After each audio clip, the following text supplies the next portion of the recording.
Alors, bonjour à tous et bienvenue dans cette nouvelle vidéo dans laquelle on va parler d'analyse dimensionnelle. Et l'analyse dimensionnelle, c'est quelque chose qui est très utile dans toutes les sciences appliquées, donc notamment en chimie et en physique, puisque c'est quelque chose qui va nous permettre de retrouver certaines formules ou de vérifier des résultats en se basant sur les unités. Donc, pour ça, on va commencer directement par un exemple et l'idée, c'est de retrouver la formule qui permet d'exprimer la quantité de matière N en fonction de la masse volumique ρ, du volume V et de la masse molaire grand M. Donc, si les histoires de quantité de matière et de masse molaire ne vous disent rien, je vous invite à aller voir ma vidéo sur la quantité de matière, la masse molaire et la concentration. Mais donc, en supposant que vous connaissez ces choses-là, ici on va essayer de retrouver cette formule simplement en se basant sur les unités. Parce que sinon, bon, il y a des formules dans le cours qui permettent de la retrouver, et normalement, vous êtes censé, à partir de la classe de seconde, vous êtes censé pouvoir donner cette formule euh, sans avoir à passer par l'analyse dimensionnelle, mais là, pour illustrer l'intérêt de ce concept, on va se forcer à ne pas, à faire semblant d'avoir oublié les formules du cours. Donc, la quantité de matière, c'est une grandeur qui s'exprime en mol. La masse volumique, c'est une grandeur qui peut s'exprimer en grammes par litre. Alors, généralement, c'est même plutôt kilogrammes par litre. Mais là, ici, pour la suite, on va rester en grammes par litre. Le volume, ça s'exprime en litres. Et la masse molaire, ça s'exprime en grammes par mol. Et donc, à partir de ça, on va essayer de combiner les trois grandeurs ρ, V et M pour retomber sur quelque chose en mol. Et donc, on va faire une supposition, c'est que la formule, on se souvient quand même si on a oublié où était quoi, on se souvient que c'est des histoires de produits et de quotients. Donc on va dire que N, ça va être ρ à une certaine puissance, fois V à une autre puissance, fois grand M à une autre puissance. Donc alpha, bêta, gamma. Et donc maintenant, eh bien, on sait qu'on veut retomber sur des mols. Et donc, ρ, c'est des grammes par litre à la puissance alpha, fois un volume à la puissance bêta, fois des grammes par mol à la puissance gamma. Donc là, grammes par mol et grammes par litre, je vais plutôt l'écrire grammes litre moins 1 et grammes mol moins 1. Ensuite, on peut essayer de développer les puissances et puis regrouper ce qui va ensemble. Donc là, des grammes, on en a ici, alpha et gamma. Donc on va avoir des grammes à la puissance alpha plus gamma, fois donc des litres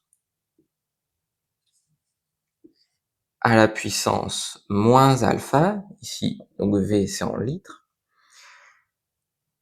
Donc à la puissance moins alpha et à la puissance bêta, donc moins alpha plus bêta au total. Et ici, des mols, on va en avoir à la puissance moins gamma. Et donc à la fin, on obtient un système. Parce qu'ici, nous, on veut des mols à la puissance 1, donc on veut plus de grammes, donc on sait que alpha plus gamma, ça doit être égal à 0, que moins alpha plus bêta, ça doit être aussi égal à 0, et que moins gamma, ça doit être égal à 1. Et donc, si on résout ça, bon, c'est assez facile grâce à la dernière ligne, on a gamma qui vaut moins 1, on a donc, grâce à la première ligne, alpha qui vaut 1, et avec la deuxième ligne, on récupère que bêta vaut 1.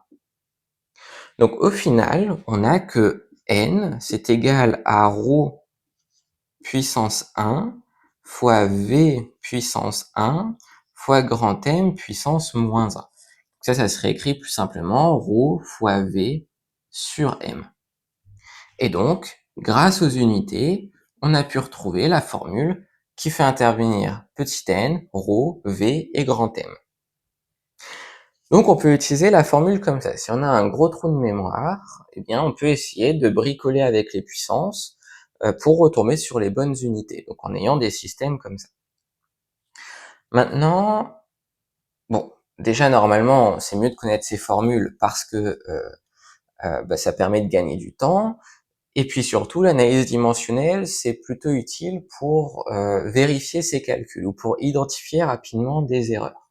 Parce que, admettons, si on prend une formule qu'on retrouve en terminale, donc c'est par exemple que donc la position, disons, serait égale à moins gt carré sur 2.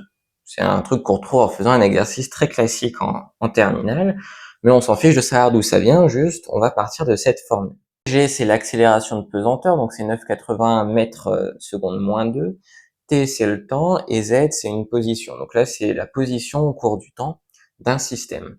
Et si un jour, par exemple, on fait une erreur de recopie, ou bien on va trop vite et on oublie le carré, et on récupère moins gt sur 2. Eh bien, cette formule-là, on est sûr qu'elle est fausse, parce que ici, Z, c'est une position, donc c'est censé, enfin, c'est une altitude, par exemple, donc c'est censé correspondre à des mètres, tandis que là, on a des mètres seconde moins 2 fois, donc le mètre seconde moins 2, c'est le G, fois des secondes, le T. Et le 2, ça n'a pas d'unité. Et donc, en fait, là, on a des mètres par seconde, qui correspondent à une vitesse et pas à une position. Donc on sait que cette formule-là, elle est fausse. Tandis qu'ici, si on vérifie, on a donc G qui est en mètres secondes moins 2 fois des secondes au carré. Les secondes au carré et les secondes moins 2 se simplifient. Il reste des mètres, c'est bien une position. Et donc c'est plutôt dans ce sens-là que l'analyse dimensionnelle est utile, pour pouvoir presque au premier coup d'œil, avec un peu d'entraînement, voir si certaines formules sont clairement fausses. Et donc, il y a quelques remarques à faire, et la première, c'est... en fait, j'aurais pu en parler un petit peu avant, mais je l'ai gardé exprès pour plus tard, pour pas vous embrouiller, c'est qu'ici, je disais que généralement, la masse volumique, ça s'exprime plutôt en kilogrammes par litre. Enfin, ça peut s'exprimer dans différentes unités. Ça peut s'exprimer en grammes par millilitre, en kilogrammes par litre, en grammes par centimètre cube. Enfin, il y a différentes variantes, mais c'est toujours le rapport d'une masse et d'un volume. Sauf que le problème, c'est que si on prend par exemple des kilogrammes par litre et qu'on réécrit le système avec les puissances alpha, bêta et gamma, en fait là les kilogrammes et les grammes vont pas se regrouper, puisque c'est pas la même chose. Mais pour l'analyse dimensionnelle, on s'en fiche. Ce qui compte, c'est que ça correspond à une masse divisée par un volume. Que la masse s'exprime en kilogrammes ou en grammes, c'est pas grave. Pour ce genre d'analyse. Pour faire une application numérique, c'est grave. Si ça c'est en kilogrammes et ça c'est en grammes, vous risquez d'avoir des problèmes. Mais pour l'analyse dimensionnelle, on s'en fiche que ce soit des kilogrammes ou des grammes. Donc en fait, il faut garder à chaque fois la même unité de base. Si ici vous mettez des kilogrammes, vous mettez des kilogrammes ici. En fait, ça vous paraît peut-être un peu... Enfin, ça prête un peu à la confusion, mais en fait, ce qui se passe, c'est quand on fait de l'analyse dimensionnelle, normalement, on n'est pas censé travailler directement sur les unités, mais sur ce qu'on appelle les dimensions. Et c'est pour ça que ça s'appelle l'analyse dimensionnelle. Et la dimension, bah, c'est dire que par exemple, là ici, ρ, au lieu de dire que c'est des kilogrammes par litre, on va dire que c'est une masse divisée par un volume. Et un volume, c'est une longueur au cube. Donc grand M pour masse, L pour longueur. Et en réfléchissant sur les dimensions, en fait, ça permet d'éliminer ces questions sur est-ce qu'il faut mettre kilogramme ou gramme, est-ce qu'il faut mettre la même chose de côté, si on met pas la même chose, ça pose problème. Et donc, en fait, travailler avec les dimensions, ça permet de résoudre ces problèmes. Mais généralement, on est habitué à manipuler plutôt des unités que des dimensions. Donc moi, quand je fais de l'analyse dimensionnelle, je raisonne plutôt sur les unités que sur les dimensions. Donc ça, c'est une première remarque. Une deuxième remarque, c'est que l'analyse dimensionnelle, c'est pas de la magie et ça a ses limites. Puisque si on prend la formule de l'énergie cinétique, donc 1/2 de mv carré, eh bien, vous allez pouvoir retrouver par analyse dimensionnelle le mv carré assez facilement, mais le 1/2, il a pas d'unité, il a pas de dimension. Donc, l'analyse dimensionnelle ne permet pas de retrouver les coefficients de ce type-là.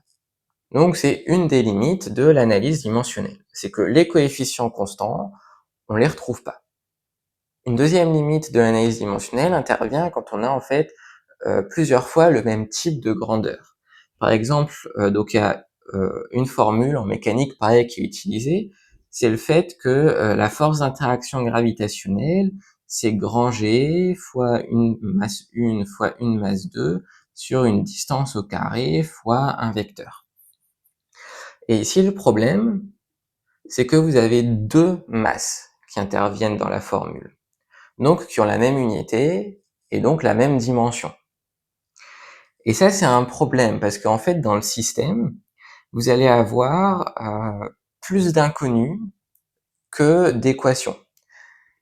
Et une conséquence de ça, c'est qu'il va y avoir une infinité de solutions au système. Et donc, parmi cette infinité de solutions mathématiquement possibles, vous n'allez pas savoir laquelle correspond à la formule de la force d'interaction gravitationnelle. Donc voilà, ce sont les deux limites principales de l'analyse dimensionnelle, le fait que l'analyse dimensionnelle ne permet pas de récupérer les coefficients constants et que ça coince quand on a deux grandeurs du même type qui interviennent dans la formule. En dehors de ces deux cas de figure, l'analyse dimensionnelle, c'est quelque chose de très utile et de très puissant pour vérifier ces calculs et identifier rapidement des erreurs. Et voilà, donc je recommande de l'utiliser dès que vous en ressentez le besoin. Donc, c'est tout pour cette vidéo, on va s'arrêter là pour aujourd'hui. J'espère que la vidéo vous aura été utile d'une manière ou d'une autre. Si c'est le cas, vous pouvez laisser un j'aime à la vidéo et vous abonner à la chaîne. Et je vous dis à très vite pour une prochaine vidéo.